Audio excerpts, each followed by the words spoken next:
Un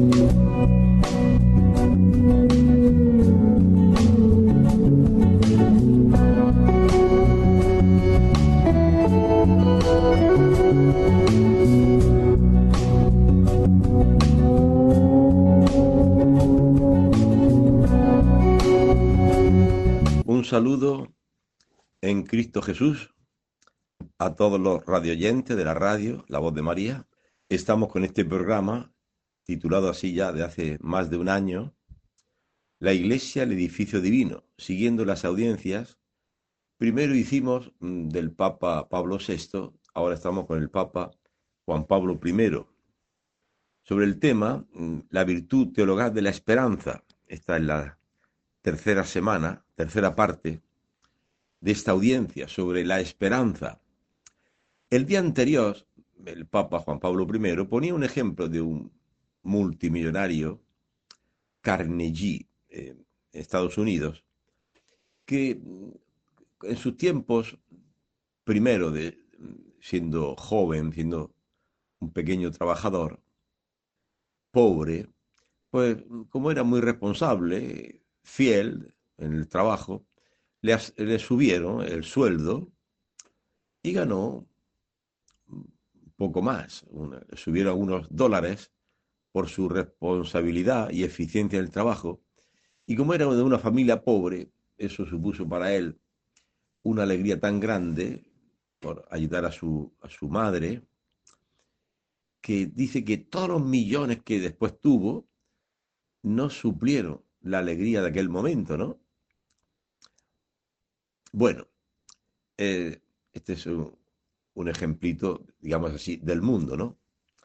Y dice el Papa, ciertamente, estos goces, el gozo de que como premio a tu responsabilidad, a tu fidelidad en el trabajo, pues te han ascendido un poco el sueldo, y él, como era muy pobre, valoró muchísimo esa subida, ese ascenso de unos dólares más que le dieron.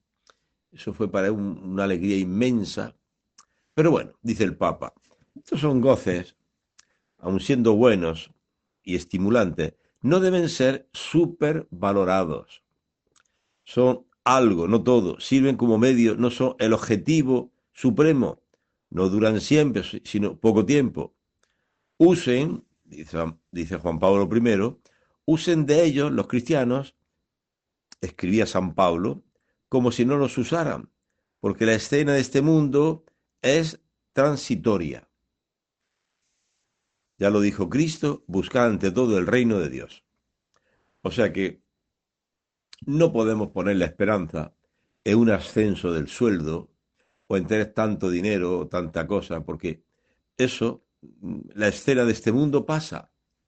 San Pablo dirá, los que tienen mujer como si no la tuvieran, los que compran como si no poseyesen, porque la escena de este mundo pasa. No, no andéis preocupados por esas cosas. Ustedes busquen primero el reino de Dios y su justicia. Lo demás, todo se nos dará por añadidura. Buscad primero el reino de Dios y su justicia. Esta es la esperanza cristiana, ¿no? El reino de Dios. Y eso hay que buscar. Voy a prepararos un lugar en el cielo, dice Jesús a sus discípulos. Cuando lo haya preparado, volveré y os tomaré conmigo, para que donde yo esté, también estéis vosotros. O sea, esta es la esperanza cristiana, el reino de los cielos, al que somos llamados, por la conversión. Convertíos, ha llegado a vosotros el reino de los cielos. Este es el reino que hay que buscar y que se culminará en el cielo. Por los méritos de Cristo, todos estamos llamados a Él. Y ningún pecador, por pecador que sea, puede desesperarse. Eso iría en contra de la virtud teologal de la esperanza. Estamos con esta virtud, la virtud de la esperanza. Este ya es el tercer capítulo, digamos así, sobre esta virtud, en esta audiencia del Papa. la hemos desarrollado en 3 partes. Esta es la tercera y última, sobre la esperanza cristiana. Estamos llamados y nos espera el reino de los cielos. Y no hay premio más grande, ni tener más dinero o menos dinero, o ser profesional o no ser profesional, o tener más hijos o menos hijos. Estas son cosas que pueden ser, y de hecho son secundarias. Lo importante es buscar el reino de Dios y su justicia. No poner la esperanza en los bienes de la tierra. El Papa Juan Pablo I pone este ejemplo de San Pablo sobre la escena de este mundo que pasa. Por tanto, el que tenga mujer como si no la tuviera. El que posee, el que compra como si no poseyese. Porque todo esto lo tenemos que dejar. La escena de este mundo pasa todo. Sí, eres joven, pero pronto serás maduro y después serás anciano y después nos espera la muerte. Una persona sensata sabe que nos espera enfermedad, vejez y muerte. El iluso, el necio, piensa que va a vivir toda la vida, eternamente. Como tiene la experiencia de que siempre se mueren los otros, parece que nosotros vamos a vivir eternamente. Claro que vamos a vivir eternamente, si creemos. Dice Jesús, el que cree tiene vida eterna, que cree en mí. A eso viene Cristo, a darnos vida eterna. Esta tiene que ser nuestra esperanza. Conseguir esa vida eterna, que es fruto del Espíritu Santo, de haber creído la predicación. ¿Eh? San Pablo dirá a los Gálatas, ¿habéis recibido el Espíritu Santo por las obras de la ley o porque habéis creído la predicación? La respuesta es porque habéis creído la predicación, que Cristo murió por ti. Si crees que está vivo, resucitado, recibes el Espíritu Santo, una vida nueva. El Espíritu Santo no viene por la ley, por ser muy puntual o muy responsable. Son valores humanos, pero que no te dan el Espíritu Santo. Pues uno está rodeado lleno de valores humanos, de puntualidad, de ordenado, de responsable, de tantas cosas, valores humanos, y te sorprende un día que pues, se ha suicidado. ¿Qué pasó? ¿Qué pasó? Que todo eso no te da el Espíritu Santo.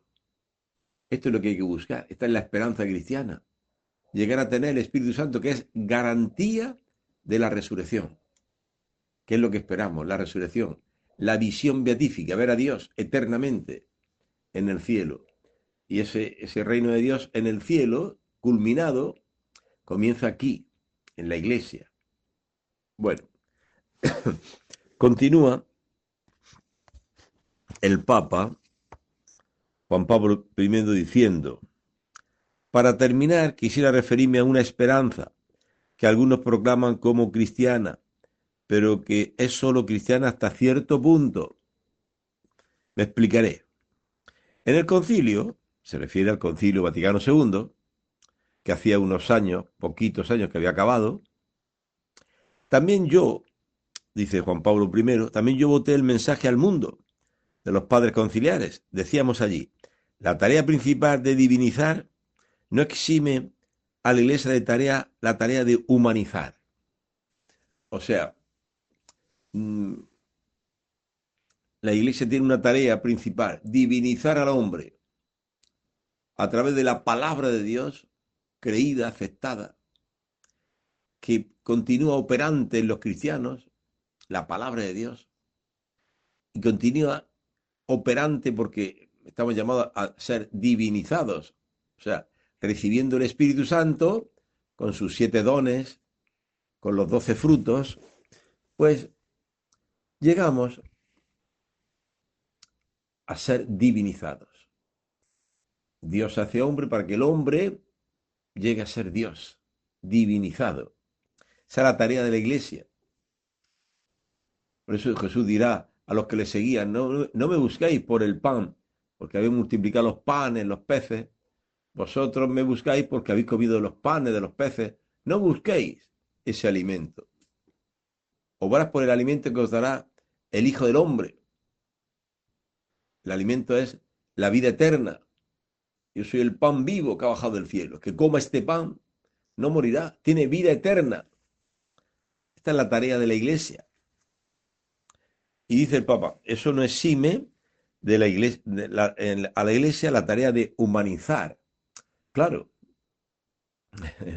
no podemos, como estoy esperando el reino de Dios, pues me tumbo a la Bartola, que trabaje en otro.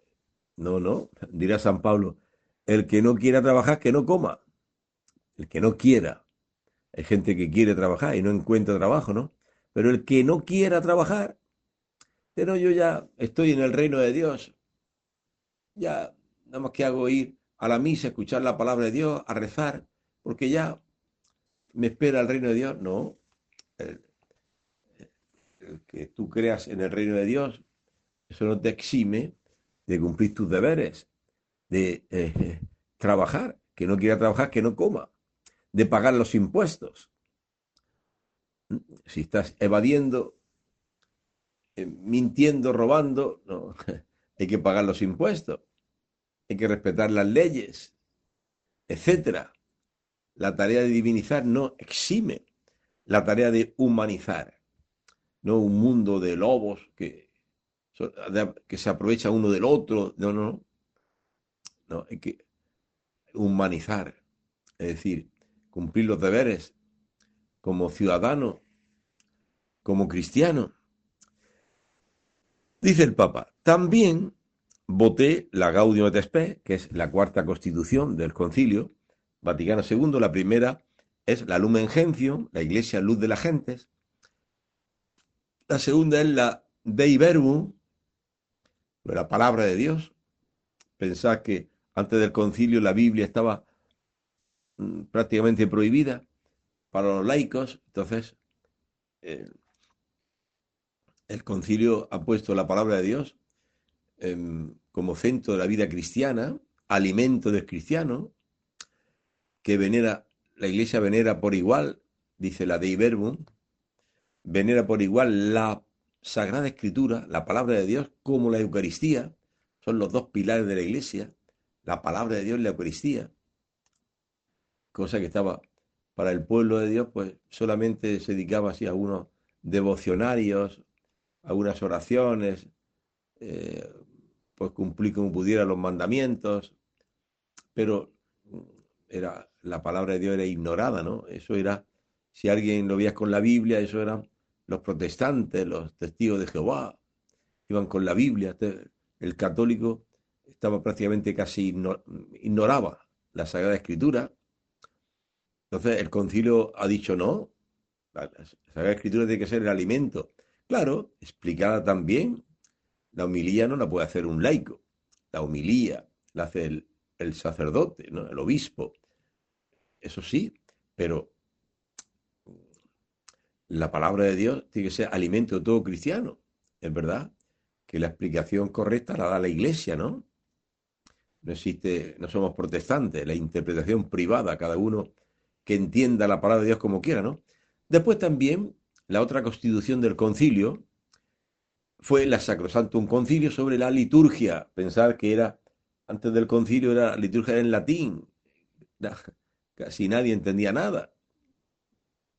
Y decía un teólogo francés, Yves Congar, que el ojo ve lo que el oído no entiende. No entendía en latín, entonces el ojo veía. Vamos a la catedral, pues veíamos los grandes retablos, las vidrieras, donde se representaba la vida de Jesús, su bautismo, sus milagros, su muerte en cruz, su resurrección. Entonces, a través de vidrieras, a través de retablos, pues el pueblo al menos entendía visualmente la vida de Jesús, ya que el latín no lo entendía, ¿no? Bueno, y la cuarta constitución era la Gaudium et Spes, sobre la iglesia en el mundo actual, ¿no? Que dice el Papa, Juan Pablo I, que él también, siendo cardenal de Venecia, pues es patriarca de Venecia, pues también él la votó. Y también dice el Papa, me conmoví luego y me entusiasmé cuando salió la Populorum Progressio del Papa Pablo VI, Creo, continúa el Papa diciendo, creo que el magisterio de la Iglesia jamás insistirá suficientemente en presentar y recomendar las soluciones de los grandes problemas de la libertad, de la justicia, de la paz, del desarrollo. Y los seglares católicos nunca lucharán suficientemente por resolver estos problemas a la luz de la palabra de Dios, ¿no? Es un error, en cambio, afirmar que la liberación política, económica, social coincide con la salvación de Jesucristo. No, no somos marxistas, ¿eh? Que el reino de Dios se identifica con el reino de los hombres. Este es un error, dice el Papa, en el que no tenemos que caer, ¿eh? Que haya unas votaciones y que hay que votar, etcétera, o que hay que pues tratar de resolver los problemas que existen. Eso está bien, pero no podemos confundir, ¿eh? El reino de Dios con el reino del hombre, el progreso de los pueblos, que es algo legítimo, normal.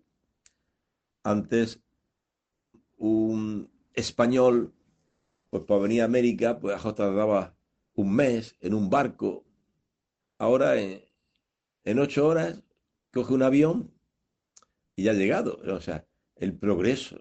La iglesia no está en contra del progreso de los pueblos, ¿no? Populorum progressio. Pero sería un error, ¿no? Afirmar que la liberación política, económica y social, ¿eh? El progreso de los pueblos, ¿qué es eso? ¿El reino de Dios? No. Yo me acuerdo de que unos errores que se cometían en la iglesia, un profesor de teología pues decía que entre el marxismo y el cristianismo eh, solo existe la diferencia de la finalidad última, que el cristianismo, pues la última finalidad del cristianismo es el reino de los cielos, el cielo. En cambio, eh, el marxismo decía que el paraíso es aquí en la tierra, ¿no? Esa es la única, decía él, esa es la única diferencia, ¿no? Pero lo demás era todo igual, decía erróneamente, ¿no? Porque el cristianismo predica la solidaridad y el marxismo también. El cristianismo predica la libertad y el marxismo también. Eh, el, el, cristianismo predica la igualdad y el marxismo también, la igualdad. O sea, es todo igual. Cristianismo y marxismo es lo mismo, solamente cambia la finalidad última, que uno habla del paraíso en el cielo, otro habla del paraíso aquí en la tierra.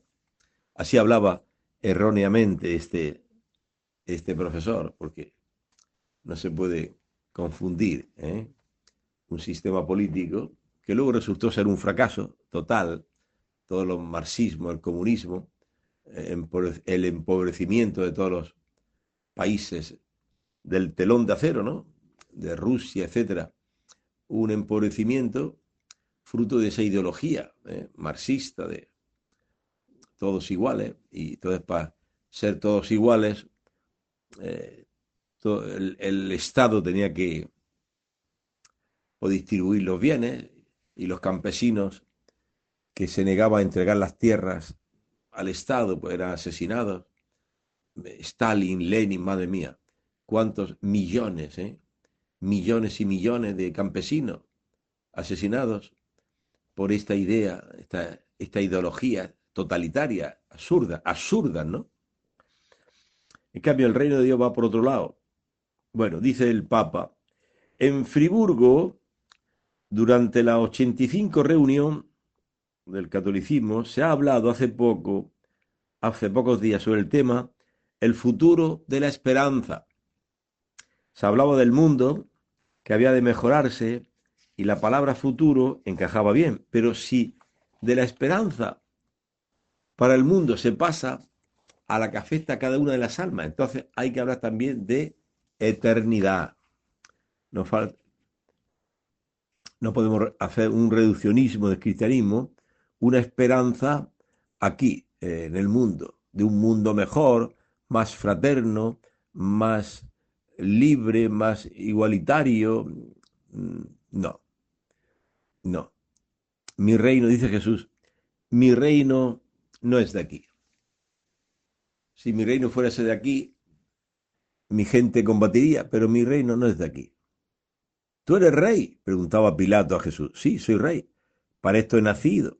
Para esto he venido al mundo. Para dar testimonio de la verdad. ¿Y cuál es la verdad? Que Dios existe, que somos criaturas de Dios, pensados por Dios, y que estamos llamados a tener vida eterna. Mis ovejas escuchan mi voz, me siguen y yo les doy vida eterna, que no es vida material, de tener mucho dinero, mucha salud, mucho éxito, mucho... No. Puede un hombre en una silla de ruedas, un paralítico, puede tener una felicidad inmensa con Cristo. Y puede haber un millonario que cada día eh, está con nuevos ídolos de dinero, de carros, estrenando nuevos coches, y después suicidarse, porque el hombre no ha sido creado para acumular bienes. Dirá Jesús, no amontonéis tesoros en la tierra, donde hay polilla y herrumbre que corroe, y ladrones que socavan y roban. Amontonad tesoros en los cielos. Allí no llega la polilla, ni hay herrumbre que corroa, ni ladrones que socaven y roben. Donde esté tu tesoro, allí estará tu corazón. Bien, continúa el Papa y ya acaba esta virtud de la esperanza. Dice, en Ostia, a la orilla del mar, Ostia es el puerto a la orilla del mar, al lado de Roma, dice, en un famoso coloquio, San Agustín y su madre Santa Mónica, dice en el libro de las Confesiones, olvidados del pasado y mirando hacia el porvenir, se preguntaban lo que sería la vida eterna. Esta es esperanza cristiana. ¿eh? Está concluyendo esta audiencia el Papa Juan Pablo I sobre la virtud de la esperanza. Dice, esto es la esperanza cristiana. Una madre y un hijo, Santa Mónica, que ve ya por fin a su hijo cristiano. Se había metido en una secta de los maniqueos, estaba viviendo en pecado con una mujer, cuánto lloró, cuánto sufrió Santa Mónica por su hijo, que luego sería santo, San Agustín. Cuando ya lo vio cristiano, dice, ya puedo morir en paz, ¿no? Como el anciano Simeón. En el templo de Jerusalén, toma al niño Jesús en sus brazos y dice, ahora Señor, puedo morir en paz. Mis ojos han visto tu salvación. Me habías prometido que no vería la muerte antes de ver al Mesías. Y lo estoy viendo, lo tengo en mis brazos. Ahora puedes dejar a tu siervo irse en paz. Mis ojos han visto tu salvación. Así también Santa Mónica vio a su hijo, ya por fin, cristiano. Había dejado los errores de una falsa religión,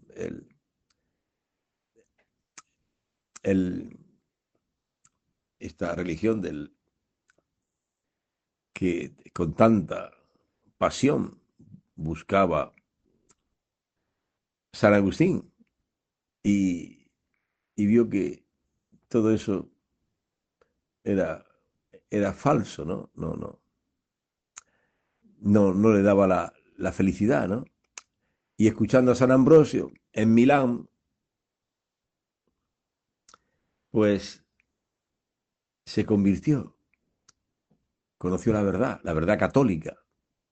Y ya su madre dice, bueno, ya puedo morir en paz, ¿no? Te he visto cristiano, católico, ya. ¿Qué más puedo esperar? Ahora, esperando el barco que le llevaría a, a su tierra, África, Cartago,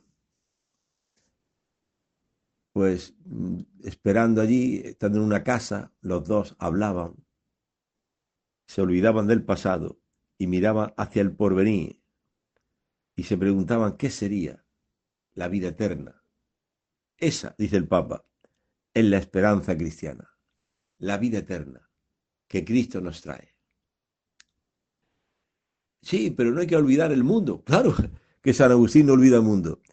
Si cogió sus bienes que tenía en su tierra y los vendió y se dio a los pobres, ¿cómo se iba a olvidar del mundo? Hizo de su casa un monasterio, donde con sus amigos empezó una vida de oración y trabajo. Ora et labora como monje, los monjes. ¿Cómo se iba a olvidar del mundo? Uno que ama al mundo lo que hace es acumular, acumular riquezas. San Agustín no, cogió todos sus bienes y los vendió y se los dio a los pobres. Eso es amor al mundo, amar este mundo, darle dinero a los pobres, hacerse un tesoro en el cielo. Bien, pues sabéis que en ese lugar, en Ostia, el hermano de San Agustín estaba preocupado, pues su madre estaba grave y ahora. Y Santa Mónica le dice al hijo mayor, que era Agustín, dice, mira, mira tu hermano, está preocupado por mi cuerpo. ¿Qué más da? ¿Que me enterréis aquí o allá? Ya he cumplido mi misión, tranquilos. Eso sí, os recuerdo que en el altar de Dios se acuerden de mi alma. ¿Eh? De ahí viene también la costumbre de ofrecer pues misas por los difuntos, etcétera. Acordaos, en el altar de Dios, de mi alma, decía Santa Mónica, que me enterréis aquí o allá, ¿qué más da? ¿Eh? Estupendo, ¿no? Esta es la esperanza cristiana. A esa estamos llamados. No el maniqueísmo, que hablaba de dos mundos, el mundo del bien y del mal, en lucha, que no sé qué, y que no, San Agustín no se sintió satisfecho con esa, esa religión del maniqueísmo y la abandonó, gracias a Dios, ¿no? Bueno, dice el Papa, esta es esperanza cristiana. A esas esperanzas se refiere el Papa Juan, Juan 23, que fue dos papas anterior a él, ¿no? El Papa Juan 23 fue el que inauguró el concilio, falleció y luego lo continuó y lo terminó el Papa Pablo VI y después fue elegido el Papa Juan Pablo I. A esa esperanza se leía el Papa Juan 23, y a ella nos referimos nosotros cuando con el catecismo rezamos, Dios mío, espero en vuestra bondad. ¿Eh? Los salmos hablan, espero en tu bondad, Señor. La vida eterna y la gracia necesaria para merecerla con las buenas obras que debo y quiero hacer. Dios mío, que no quede yo confundido para toda la eternidad. Bien, así acaba con esta bella oración sálmica de los salmos, acaba el Papa Juan Pablo I estas audiencias sobre la virtud cristiana de la esperanza. Bien, entonces ahora vamos a pasar a otra audiencia del Papa Juan Pablo I, o sea, la semana siguiente, cada miércoles, los papas hacen estas audiencias. Ahora que estamos en julio de 2025, pues también el Papa León hace las audiencias los miércoles. Ahora está descansando en Castel Gandolfo, a las afueras de Roma, y me parece que hay otro estilo, ¿eh? Me parece que no hay audiencia este tiempo veraniego, y luego la retoma en septiembre, creo entender así, ¿no? Entonces ahora vamos a hablar, a seguir con otra audiencia general del Papa Juan Pablo I, se refiere al 27 de septiembre de 1978, unos días después morirá este Papa Juan Pablo I, pero esta audiencia es unos días antes de su muerte, sobre la virtud teologal de la caridad. Hemos estado hablando estos miércoles de las virtudes teologales de la fe, de la esperanza, en tres partes, y ahora vamos a hablar, no yo, es el Papa Juan Pablo I, en esta audiencia de septiembre de 1978, de la virtud teologal de la caridad. Comienza así el Papa. Dios mío, con todo el corazón y por encima de todo os amo a vos. Bien infinito y felicidad eterna nuestra. Por amor vuestro amo al prójimo como a mí mismo y perdono las ofensas recibidas. Señor, haced que os ame cada vez más. Dice, es una oración muy conocida, entretejida con frases bíblicas. Me la enseñó mi madre. La rezo varias veces al día también ahora. Y trataré de explicarosla palabra por palabra, como lo haría un catequista de la parroquia. Estamos, dice el Papa, en la tercera lámpara de la santificación, de que hablaba el Papa Juan, la caridad, ¿no? Hablaba el Papa Juan 23 de las lámparas de la santificación. Tres de ellas, la fe, la esperanza, la caridad, y también hablaba de las virtudes cardinales, de la prudencia, la justicia, etcétera, ¿no? Entonces, ahora comienza así, explicando el Papa esta frase que se la enseñó su madre y que él la repetía varias veces al día, porque hay que orar insistentemente, dice el Papa. Dice San Pablo, su carta a los tesalonicenses, habla de que orar insistentemente. Primero, amo. Dios mío, con todo el corazón y por encima de todo, os amo a vos. Os amo, el amor. Y dice el Papa, en la clase de filosofía, el profesor me decía, ¿conoces el campanario de San Marcos? La Basílica de San Marcos, en Venecia, ¿no? Juan Pablo I fue patriarca de Venecia algunos años. ¿Conoces el campanario de San Marcos? Sí. Esto significa que este ha entrado de alguna manera en tu mente, físicamente.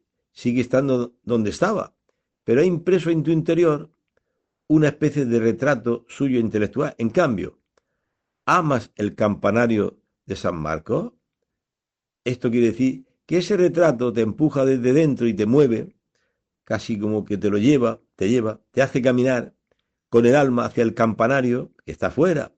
Resumiendo, amar significa viajar, correr con el corazón hacia el objeto amado, dice la imitación de Cristo. El que ama, currit, volat, letatur, corre, vuela, disfruta. El libro de la imitación de Cristo, el Papa Juan Pablo I le encontraron este libro, la imitación de Cristo, ¿no? En la cama donde leía este libro del Kempis, ¿no? Tomás de Kempis, es el libro más leído del mundo, el Kempis, después de la Biblia, ¿no? Primero la Biblia y después, hace unos años, era el Kempis, este libro precioso de la imitación de Cristo que dice que amar significa viajar, correr con el corazón hacia el objeto amado. ¿Cuál es el objeto amado? Digamos así, la persona amada es Dios. Corre, ama, corre, vuela, disfruta de este amor de Dios, que nos amó primero, dice San Juan. Dios nos amó primero. Por eso podemos aceptar cualquier humillación, porque Dios nos amó primero a nosotros, enemigos de Dios, pecadores, nos amó. Por eso, ante cualquier humillación, el Espíritu Santo enseguida nos muestra todos nuestros pecados y cómo Cristo murió por nosotros, no cuando éramos buenos, sino cuando éramos groseros, violentos. Esta es la prueba del amor de Dios, que siendo nosotros enemigos de Dios, Él nos amó, dice San Pablo. Entonces, si a mí me amó Dios siendo enemigo, cuando yo encuentro alguna humillación, o me parece a mí que me están humillando o tal, eso siempre para un cristiano es una pajita pequeñita. Cristiano es aquel que tiene una iluminación del Espíritu Santo, por el cual las cosas que le hacen, humillaciones o desprecios, lo que sea, son siempre una pajita comparado con la viga enorme de todos mis pecados que han llevado a Dios a la cruz. Cristo es Dios. Y Él me amó, me abrazó, me dijo, Padre, perdónales. Entonces, sintiéndote amado por el Señor, pues puedes también amar, puedes también ser compasivo con el otro cuando cae, cuando peca, ser compasivo, como lo fue Dios contigo, ¿no? Continúa el Papa diciendo, amar a Dios es, por tanto, viajar con el corazón hacia Dios, con el corazón hacia Dios, con los ojos, dice la carta a los hebreos, con los ojos fijos en Jesús, que inicia y completa nuestra fe. ¿Quién inicia nuestra fe? Cristo. ¿Quién la completa? Cristo. Pues hay que hacer este vuelo, este camino hacia Dios, hacia Cristo, para ver cómo Él te amó, te ha amado. Amaos así, como yo os he amado. La caridad. Amaos. Y dice el Papa, es un viaje precioso. De muchacho me entusiasmaban los viajes narrados por Julio Verne, 20.000 leguas de viaje submarino, de la Tierra a la Luna, etcétera, la vuelta al mundo en 80 días. Pero los viajes del amor a Dios son mucho más interesantes. Están contados en la vida de los santos. Por ejemplo, San Vicente de Paúl, cuya fiesta celebramos hoy, es un gigante de la caridad. Amó a Dios como se ama a un padre y una madre. Él mismo fue un padre para prisioneros, enfermos, huérfanos y pobres. San Pedro Claver, consagrándose enteramente a Dios, se firmaba Pedro, esclavo de los negros para siempre. ¿Eh? Son rasgos de la caridad, ¿no? ¿Eh? Hablaba el Papa de San Vicente de Paúl, cómo amaba a los pobres, prisioneros, enfermos. Decía que los pobres son nuestros señores, a los que hay que servir, los pobres. ¿Eh? Y fundó aquellas misioneras de la caridad. ¿Y qué caridad le movía a San Vicente de Paúl de enviar misioneros a África? Y sabía que el que más duraba 2 años. Algunos al llegar a África morían a los pocos meses, a los 6 meses, al año. El que más vivía 2 años. ¿Por qué? Por las enfermedades, la malaria, cosas que no se conocían en Europa, y él los enviaba. La caridad, ¿no? San Pedro Claver, haciéndose el esclavo de los negros, cómo los curaba, le hablaba de Cristo allá en Colombia. La caridad, el amor de Cristo, manifestado así, de los más pobres. Continúa Juan Pablo I diciendo, el viaje comporta a veces sacrificios, pero esto no nos deben detener. Jesús está en la cruz, lo quieres besar. No puedes por menos de inclinarte hacia la cruz y dejar que te punce alguna espina de la corona que tiene la cabeza del Señor.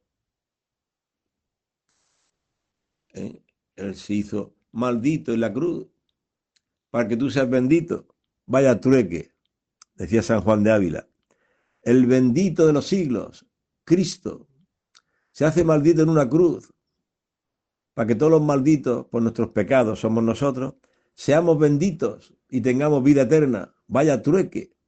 El bendito se hace maldito para que el maldito llegue a ser bendito y tenga vida eterna. No existe caridad más grande. Hacerse pecado para que tú recibas la vida eterna. Por tanto, dice el Papa, no puedes hacer lo que el bueno de San Pedro, que supo muy bien gritar, viva Jesús, en el monte Tabor, donde había gozo, pero ni siquiera se dejó ver junto a Jesús, en el monte Calvario, donde había peligro y dolor. En eso no tenemos que imitar a Pedro. Pedro como hombre, pues, no podía en sus fuerzas seguir a Jesús. En el monte Tabor, pues estaba muy contento. Qué bien se está aquí, viendo a Moisés y Elías con Jesús y la voz del Padre. Oye, qué maravilla el Tabor y el rostro de Jesús transfigurado, brillante como el sol, sus vestidos blancos como la nieve. ¡Qué espectáculo! Estaban viendo los tres discípulos, Pedro, Juan y Santiago. ¡Qué bueno se está aquí! ¡Qué bien! Quedémonos aquí. No, hay que bajar. Y qué bien se está aquí en el Tabor, pero luego en el otro monte, en el Calvario, Pedro no aparecía. Lo había negado, habían huido los apóstoles. Entonces, hermano, pidamos a Dios el don del Espíritu Santo que nos llevará a la caridad, porque ciertamente donde yo voy, dice Jesús a sus discípulos, vosotros no podéis venir, no podéis ir al Calvario. Después sí, cuando reciban el Espíritu Santo, los apóstoles serán azotados y por el Sanedrín y saldrán contentos porque habían merecido llevar golpes por el nombre de Jesús. Y después serán todos mártires. Los 12 apóstoles fueron mártires. También San Matías, el sustituto de Judas. Todos los apóstoles fueron mártires, inflamados en caridad, dieron su sangre confesando a Jesús. A San Pedro le crucificaron boca abajo en la colina del Vaticano, en Roma. A San Pablo le cortaron la cabeza. A San Andrés le crucificaron en una cruz en forma de aspa. Tuvo varios días clavado en la cruz. Sus discípulos no se apartaban de él. ¡Qué espectáculo! Digno del cielo, Dios mío. Todos los apóstoles mártires, inflamados de caridad por su maestro. Sí, un día le negaron, un día le abandonaron, le dejaron solo ante Pilato, ante Caifás, en el Calvario. Sí, un día le abandonaron, pero otro día, con el Espíritu Santo, dieron su sangre por él. Continúa Juan Pablo I diciendo, el amor a Dios es también un viaje misterioso. Es decir, uno no lo emprende si Dios no toma la iniciativa primero. Nadie, ha dicho Jesús, puede venir a mí si el Padre no la trae. Se preguntaba San Agustín, ¿y entonces dónde queda la libertad humana? Pero Dios, que ha querido y construido esta libertad, sabe cómo respetarla, aun llevando los corazones al punto que Él se propone. Dios te atrae no solo de modo que tú mismo llegues a quererlo, sino hasta de manera que gustes de ser atraído. Decía San Agustín, ¿dónde queda la libertad si Dios me atrae? Es que existe un gusto en ser atraído. Dios te atrae, te llama y tú dices, como el profeta, me has seducido, Señor, y me dejé seducir. Es verdad que una seducción es como una, digamos así, término duro, es una violación. Eh, Cristo nos ha apartado del camino que seguíamos, cada uno en nuestros ídolos, nos apartó, nos sedujo. Pero luego has visto que me ha encantado esa seducción, ese, digamos así, secuestrador. Me secuestró, me sedujo el Señor, pero luego me he dejado seducir. Es maravilloso. Aquel que nos ha seducido, que nos ha apartado del camino equivocado que llevábamos, nos apartó de ese camino para llevarnos a su camino. Mis ovejas escuchan mi voz y me siguen, ya no siguen al demonio, siguiendo los placeres de este mundo, los ídolos de este mundo, ¿no? Ahora siguen a Jesús. Y es verdad que el Señor nos sedujo, digamos que nos apartó del camino que llevábamos, pero aquel camino que llevábamos era un camino que nos llevaba al infierno, a la perdición, a la muerte. Y este camino nos lleva a la vida eterna. Entonces, me sedujiste y yo me dejé seducir, dice el profeta Jeremías.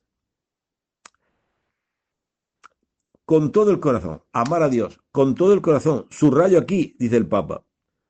Subrayo aquí el adjetivo todo. El totalitarismo en política es malo, ¿eh?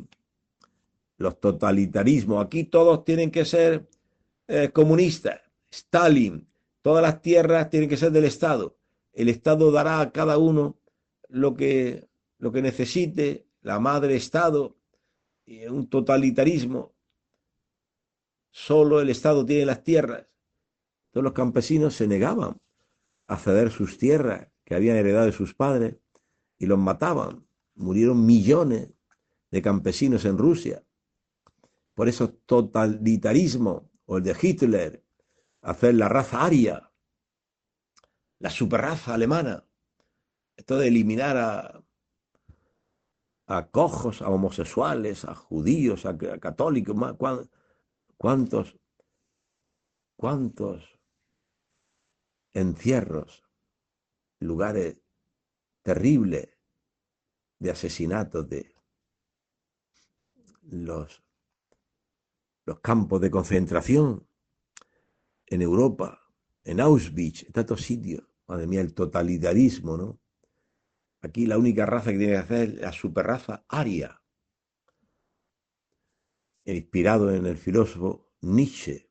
Nietzsche, terrible totalitarismo. Y dice el Papa, el totalitarismo en política es malo, en cambio, en religión, nuestro totalitarismo respecto a Dios cuadra estupendamente.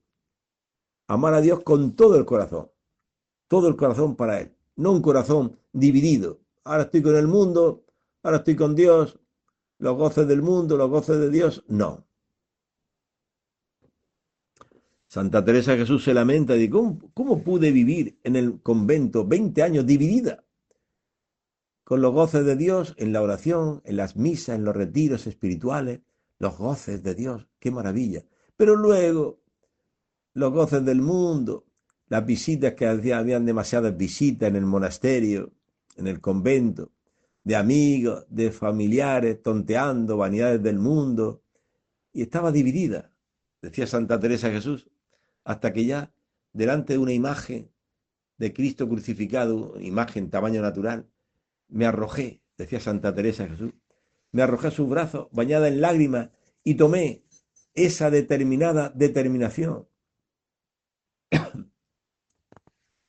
de amar a Jesús, de renunciar al mundo, a sus vanidades, de convertirme. Comenzó su conversión, Santa Teresa de Jesús. Ah, pero ya Santa Teresa estaba convertida, estaba en un convento, sí. Se puede estar en un convento, en un monasterio, con el corazón de Egipto, amando al faraón, a sus pompas, sus vanidades, ¿sí? Se puede estar en la iglesia y estar dividido, amando el mundo, ¿no? Está escrito, continúa el Papa, amarás al Señor tu Dios con todo tu corazón, con toda tu alma, con toda tu fuerza, y llevarás muy dentro del corazón todos estos mandamientos que yo hoy te doy. Incúlcaselo a tus hijos cuando estés en casa, cuando viajes, cuando te acuestes, cuando te levantes. Habla siempre de ellos, átatelos a tus manos para que te sirvan de señal. Póntelos en la frente, ante tus ojos. Escríbelos en los postes de tu casa, en las puertas. Ese todo, dice el Papa, repetido y aplicado a la práctica con toda insistencia, es de verdad la bandera cristiana. Ella es. Esta es la bandera. Tu corazón no dividido. Una vela a Dios, se dice en España, le prende una vela a Dios y otra al diablo. No, no dividido. Tu corazón todo para Dios. Amar a Dios con todo el corazón.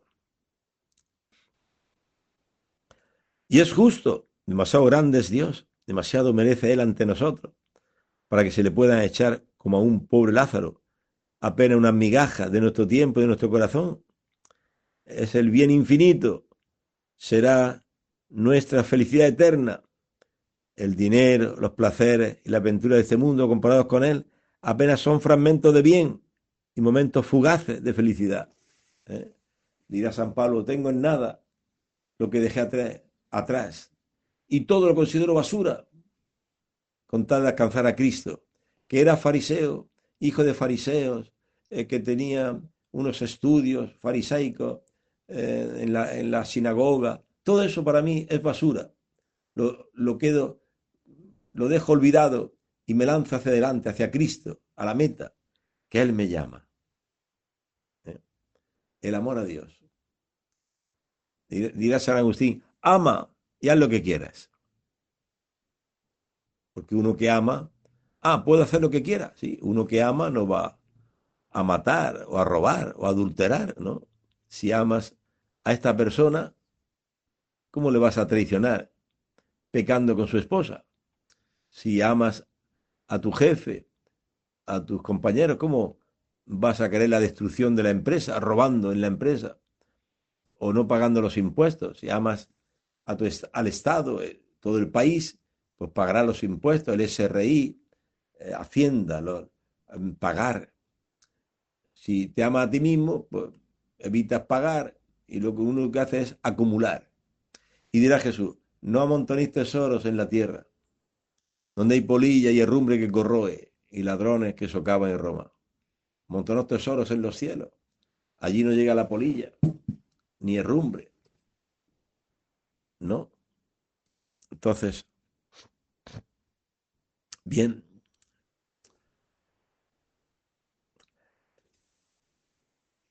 continúa el Papa Juan Pablo I diciendo, no sería prudente dar mucho de nosotros a estas cosas y poco a Jesús. Eso no es amor. Darle a las vanidades, al mundo, darle tantas cosas y poco a Jesús. No sería justo que aquel que tanto nos amó, que nos amó allí donde nadie podía amarnos, nadie era capaz de amarnos en nuestros pecados, en nuestras maldades, y Él nos amó, el único que no tuvo asco de nosotros. Me amó primero y se entregó por mí, dirá San Pablo. Amar a Dios con todo el corazón, por encima de todo.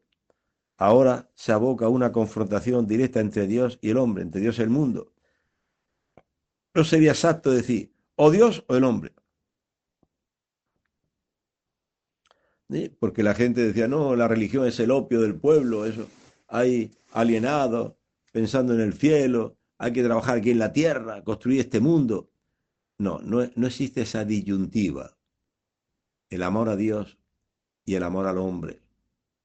Amar a Dios y a tu prójimo. No es que tiene que ser o una cosa o la otra, son las dos cosas.